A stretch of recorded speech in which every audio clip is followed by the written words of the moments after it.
kusina. Ako po ang inyong lingkod nga nagbarog, Inday Jennifer. Diba? Sa tindirang gipit, sa rush order, kumakapit. Diba? Pero in a good way naman kasi nga, nangangailangan talaga ng pera si Inday Jennifer. Diba? Abangan ulit bukas. Tindirang gipit na naman yun. Ewan ko talaga, parang sinusubukan talaga ata ako ng aking customer kung hanggang kailan kaya ko. Ano ba yun? Tama ba yun? Basta, tinatry nila ako kung kung nangangailangan ba talaga ako ng pera. Kala naman nila hindi kailangan po ni Inday Jennifer ng salapi kasi nga malaking bakbakan ang kanyang gagawin. Kaya tanggap ni Inday Jennifer. O diba?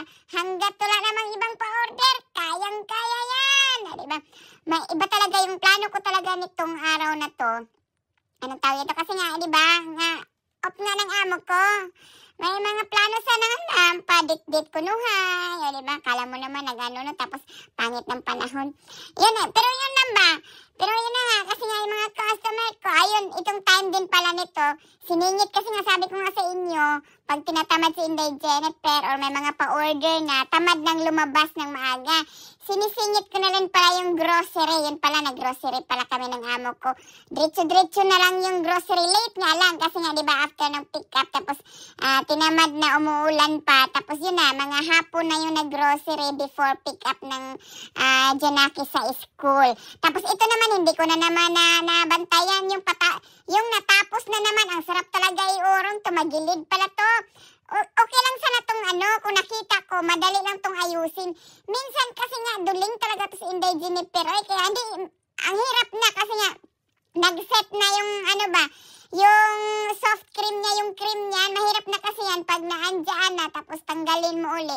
Ipapangit na yan kasi nga whipped cream nga lang ang gamit natin. Parang ba tayo na? Overmix ba or something? Basta pangit yung, alam nyo na yung mga baker pag whipped cream talaga, hindi yung mga ready-made na, gaya ng Swiss Mirang. Okay, yung yung Swiss Mirang. Pero yung whipped cream kasi, tapos na frosting mo na lahat. Para bang kung makikita niyo yung pag kinat na yung cake, di ba iba yung niya, yung frosting niya, parang ganon. Pero ayun na nga, ilang oras din to na refrigerate ni Inday Jennifer. Kasi nga, di ba, may tinapay pa. Tapos doon na kasi ako nag-calculate din ng oras ba.